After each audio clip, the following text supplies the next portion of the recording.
Before you scroll past this, before you dismiss this as another motivational video dressed up in borrowed light, stop. Because what you are about to hear was not written for the masses. It was written for you, specifically.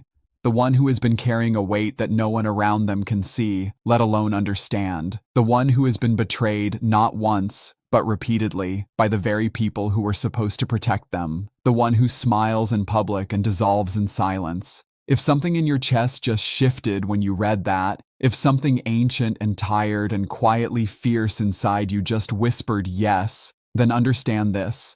You did not find this video. This video found you. And that is not a coincidence. That is a covenant. Stay with this. Every single word was placed here for you. You have been alone. Not the kind of alone that comes from an empty room or a quiet night. The deep alone. The kind where you are surrounded by people and still feel like you are standing on a different planet, speaking a different language, tuned to a frequency that no one else can hear. And the world told you that was a problem. They told you to be more social, more agreeable, more like them. They gave you diagnosis after diagnosis for what is actually a designation. Because here is what they never told you. Here is what the noise of ordinary living has drowned out for years. Your isolation is not a wound. Your isolation is a shield. And the trials that nearly broke you, the betrayals, the abandonment, the seasons of darkness so thick you could barely breathe, those were not punishments. Those were preparation. This is the unspoken truth of the chosen one. And today, you are going to understand it at the level of your soul. Point one. You were built differently, and they punished you for it. The world has a script. Go to school, get the job, nod at the right times, laugh at the right jokes, perform the acceptable version of yourself, and receive the acceptable reward. That was the deal. And you could never quite do it. Not because you were broken, because you were built for something the script had no category for. They saw your sensitivity and called it weakness. They saw your depth and called it overthinking. They saw your refusal to settle and called it arrogance. The punishment was social. The exile was systematic. They excluded you from circles you later realized were cages. They left you out of conversations you later realized were traps. Carl Jung, the Swiss psychiatrist who spent his life mapping the architecture of the human psyche, wrote that the most dangerous person to a conventional system is the one who has achieved individuation, who has become fully and authentically themselves, because that person cannot be controlled, cannot be herded, cannot be flattered into compliance. You were punished not for your failures. You were punished for your potential. And every rejection that stung, every door that closed, every room that went quiet when you walked in, that was the system identifying its greatest threat. You. You did not fail to belong. You refused to shrink. And that refusal, that quiet, exhausted, stubborn refusal, is the first mark of the anointed. Point two. Your loneliness was a laboratory. Here is the moment of gentle truth, and perhaps the only smile this video will offer you. While they were busy attending every social event, laughing at every shallow joke, and performing connection they would forget by Tuesday, you were in your room, alone, again, reading, thinking, feeling things at a depth that frankly seemed unreasonable at the time. And yes, it was a lot. It probably still is. You and your feelings, an absolutely relentless duo. But stay with this, because what you thought was loneliness was actually laboratory time. Every night you sat with your pain instead of running from it, you were conducting research. Research on human nature, on your own patterns, on the architecture of suffering and the geography of healing. You were building something in the silence that crowds cannot build, because crowds are too loud to hear the instructions. Neuroscience now confirms what mystics always knew. The brain's default mode network, the system that activates during solitude and inward reflection, is the very system responsible for creative insight, moral reasoning, and self-awareness. The studies of psychologist Esther Buchholz show that solitude is not merely the absence of connection, it is a biological and psychological necessity for the development of a deeper self. While they networked, you grew. While they performed, you transformed. The loneliness that felt like exile was actually excavation. They were building houses on flat, comfortable ground. You were being carved into a canyon, deeper, wider, capable of holding more water than they will ever know. Your loneliness was not wasted time, it was sacred curriculum. Point 3. The betrayals were not accidents, they were assignments. Think of the ones who left, the ones who lied, the ones who smiled at your face and sharpened knives at your back. Think of the moment you discovered it. That specific, gut-collapsing moment when you realized the person you trusted had been working against you. That feeling, that particular species of devastation, is one of the most disorienting human experiences there is. The world says you should have seen it coming. The world says you were naive. The world, as usual, has completely missed the point. You trusted because you are built for covenant, not contract. You love at depth because you were designed to. The betrayal was not a failure of your discernment. It was a test of your foundation. And here is what the dark forces always miscalculate. They assume that breaking your trust will break your spirit. They do not understand that every betrayal is a refinement. Every false friend removed is a strategic purification. Research in post-traumatic growth, a field pioneered by psychologists Richard Tedeschi and Lawrence Calhoun, demonstrates that individuals who survive deep relational betrayal often emerge with heightened emotional intelligence, stronger moral clarity, and a more profound sense of personal purpose than those who never faced such trials. The betrayal did not destroy your capacity for trust. It upgraded your standard for who deserves it. They invested in your downfall. You invested in your elevation. They used the wound to try to end the story. You used the wound to write a better chapter. Every person who betrayed you handed you a piece of yourself back, the piece that was too precious to leave in unworthy hands. Point 4. Your sensitivity is not your weakness. It is your weapon. They told you that you feel too much, too deeply, too intensely. They told you to toughen up, to stop taking things personally, to develop a thicker skin. And for years, perhaps decades, you tried. You built walls. You learned detachment. You practiced the performance of not caring, even as the caring quietly burned beneath the surface like a furnace you could not extinguish. Here is the psychological truth.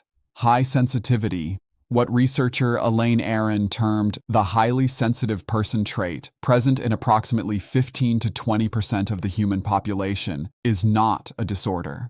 It is a nervous system configuration that grants its carrier deeper perceptual processing, stronger empathic resonance, and a more nuanced understanding of the emotional environment. In ancient and indigenous cultures, these were the ones called to be healers, seers, leaders, the ones the community brought their impossible problems to. The sensitivity they mocked is the same faculty that lets you read a room before a word is spoken. That lets you feel what someone needs before they ask. That lets you access creative and spiritual dimensions that the desensitized cannot reach. Your sensitivity is not a wound that needs healing. It is a gift that needed protection. And the years of isolation, the years of being told you were too much, those years were the protection. They kept the gift from being diluted by people who would not have known what to do with it. You are not too sensitive. You are precisely calibrated, and the world is going to need everything you have been quietly developing. Point 5. The silence you were forced into became the voice that will reach thousands. When they excluded you, when they talked over you, when they dismissed what you said as too deep, too intense, too strange, they were not silencing you. They were redirecting your voice. Because a voice that learns to speak in rooms full of noise stays ordinary. But a voice that learns to speak in silence, that voice learns something different. That voice learns truth. Every writer, every healer, every teacher who has ever changed a life at scale has a version of this story. The years of not being heard, the quiet development in the margins, the building of something in the dark that would only be understood in the light. Consider that some of history's most transformational voices, from mystic poets to psychological pioneers, spent their formative years in profound isolation, not because they were failures, because they were in training. The spiritual law of compression applies here. A diamond is not made in open air. It is made under pressure, in darkness, through time. The silence they imposed on you was compression. What is forming inside you right now in the places they cannot see, that is the diamond. And diamonds do not apologize for how long they took to form. They talked constantly. You listened deeply. They filled the room with noise. You filled the silence with meaning. Your voice is coming, and when it arrives, it will carry the weight of everything you survived to speak it. Point 6. Your inability to stay small was divine resistance. Every time you tried to fit in and failed. Every time you bit your tongue and it came undone anyway. Every time you played the game and your soul quietly revolted. Every time you chose the harder, truer path when the comfortable, acceptable path was right there waiting. That was not self-sabotage. That was divine resistance. The system requires smallness. It requires that you calibrate your dreams to fit its ceilings. It requires that you perform gratitude for rooms that were never built to hold you. And something inside you, something sealed at a level deeper than conditioning, deeper than fear, refused, quietly, persistently, at great personal cost. Psychologist Abraham Maslow, studying individuals he called self-actualizers, those rare people who achieved full expression of their potential, found they shared several striking characteristics. They were comfortable with solitude. They were resistant to enculturation, meaning they could not be fully absorbed by the norms of their social environment. They had a deep sense of mission, and they often experienced what Maslow called peak experiences, moments of profound clarity and connection to something greater than themselves. You were never failing to fit in. You were succeeding at being incorruptible. They bent, you held, they merged with the noise, you kept the frequency, and every time you chose truth over comfort, authenticity over approval, you were not losing the game. You were playing a different one entirely, one they cannot see the board of. Point 7. The dark seasons were not punishment, they were alchemy. There were seasons so dark you questioned everything, your purpose, your worth. Whether any of this, the struggle, the faith, the quiet, stubborn hope, was worth it. Seasons where the betrayal stacked on the abandonment, stacked on the failure, and you sat in the wreckage of something you had built with everything you had, and you asked the only question that matters in those moments: why? The answer, when it finally comes, is always the same. Because you needed to be remade. Not repaired, remade. Alchemy, the ancient science of transformation, had one central law. You cannot create gold from gold. You must begin with base metal, with something raw and unrefined and seemingly without value. The transformation requires heat, pressure, time, and the willingness to surrender what you were in order to become what you are meant to be. Every dark season in your life was a crucible, not a coffin. The psychology of post-traumatic growth confirms this at the cellular level. Studies show that individuals who have navigated profound adversity, not bypassed it, but moved through it, demonstrate measurably elevated levels of wisdom, compassion, resilience, and purpose than those who have not. Suffering, when metabolized through reflection and spiritual practice, does not diminish the self, it transmutes it, turns the lead of loss into the gold of wisdom. They thought the darkness would consume you. It was consecrating you. They thought the fire would end you. It was forging you. You came out of every dark season not as who you were before. You came out as the next version, harder, cleaner, more real, more dangerous to every small thing that tried to hold you. Point 8. Your discernment was called paranoia. It was prophecy. You sensed it before it happened. You felt the shift in energy before the words were said. You knew something was wrong before any evidence appeared. And they told you that you were imagining it, projecting, being paranoid, being dramatic. And then, always, eventually, everything you sensed turned out to be true. Your discernment is not a personality flaw, it is a spiritual faculty, and it was built through every season of having to read rooms for your safety, every relationship where you had to track the distance between what was said and what was meant, every environment where survival required sensitivity to the unseen. This is not paranoia. This is pattern recognition refined over years into a near-prophetic faculty.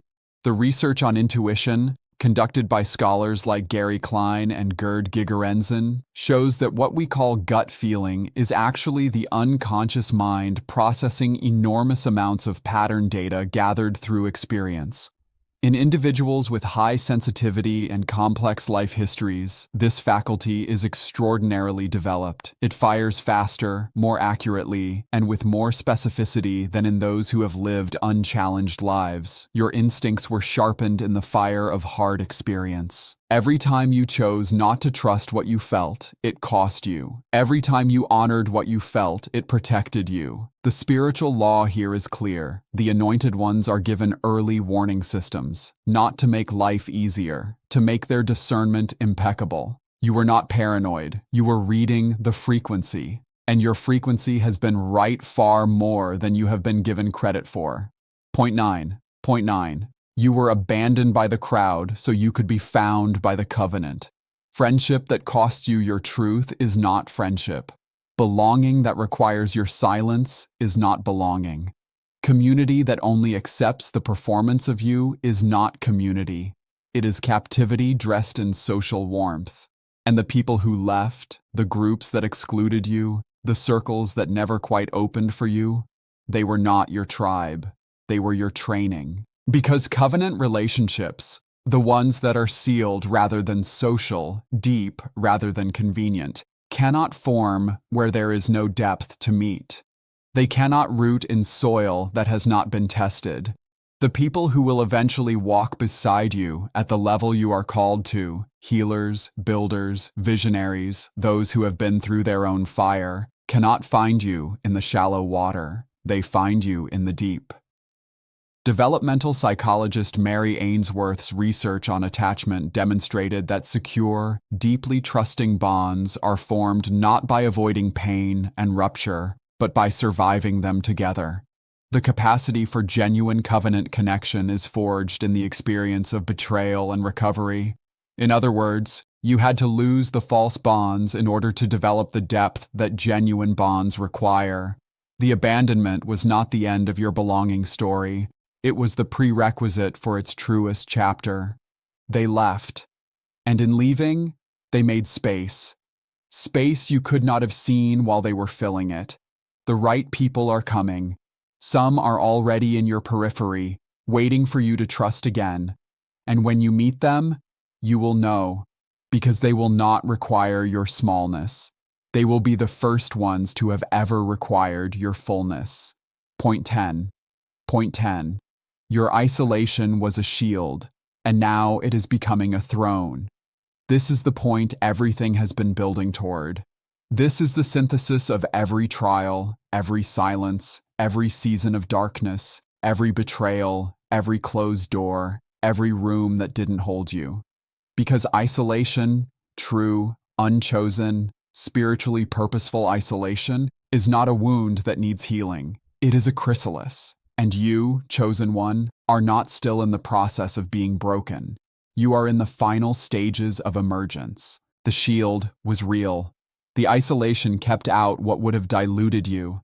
The groupthink, the mediocrity, the noise of people who were never going to understand your assignment. It kept you in conversation with the only voice that matters, the one that speaks without sound in the quiet places. It kept your frequency clean. It kept your vision unclouded. It kept your wound sacred long enough for it to become your wisdom. The psychological literature on resilience, the work of researchers like Anne Maston, who called ordinary resilience the hidden power of ordinary people in extraordinary circumstances, shows that the individuals who demonstrate the most extraordinary capacity for recovery and contribution share one defining characteristic. They developed an internal locus of meaning. They found a way to make their suffering mean something. They alchemized the personal into the purposeful. You have done this. Maybe not consciously, maybe not with a name for it yet, but every time you chose to grow through what you could not change, every time you turned the betrayal into insight, every time you let the darkness teach you instead of defeat you, every time you chose your truth over their approval, you were building a throne out of what they sent as rubble. The isolation was the shield, the trials were the training, the darkness was the curriculum. And now you are what they tried to prevent. Now you are awake and sealed and crowned with the understanding that can only come from surviving what was sent to destroy you. You are not emerging broken. You are emerging dangerous. Dangerous to every lie. Dangerous to every system that requires your smallness. Dangerous to every voice that ever told you that you were too much, too sensitive, too deep, too different, too alone. You were never too much. You were always exactly enough for an assignment they could not see. So let this be the summary that lands in the marrow of you. You were built differently. You were punished for it. The loneliness was a laboratory. The betrayals were assignments. The sensitivity was a weapon that needed protection. The silence grew a voice. The smallness you refused to perform was divine resistance. The dark seasons were alchemical crucibles. Your discernment was prophecy, not paranoia. The abandonment cleared the space for covenant. And the isolation, that long, exhausting, sacred isolation, was always a shield, not a sentence. You are not at the beginning of your story. You are at the turning point. The place where the chosen one finally understands that everything that came before was preparation, not punishment, preparation. You are anointed. You are sealed. The trials have not diminished you. They have defined you. And the world, the real world, the one that needs what only you carry, has been waiting for you to arrive at exactly this understanding, this moment, this clarity. The declaration for you, right now, is this. You survived what was sent to end you. You transmuted what was sent to poison you. You grew in the darkness. You held your frequency in the noise. And now you stand, not broken, not bitter, not small, but crowned, elevated, untouchable by anything that cannot meet you at the level you have earned. This is the truth of the chosen one. This is the unspoken trial, finally spoken, and you were always the one it was spoken for. If this video found you at the right moment, if something in these words held up a mirror you have been waiting years to look into, then do this. Subscribe to Echoes of Destiny, because this channel exists for one purpose: to speak the truth that the noise of ordinary life drowns out. Hit the like button, not for the algorithm, but as a declaration that this resonated in a place you protect. Leave a comment below with one word that describes what you have survived. One word. That is all. Because in this community, the survivors find each other in the small, honest moments. And share this with one person, just one, who you know has been carrying this silently, who has been struggling to understand why their life has felt so different, so hard, so purposeful and painful all at once. Because they need to know. They are not broken, they are chosen. And their isolation is not a wound, it is a shield. Welcome to Echoes of Destiny. You were always meant to be here.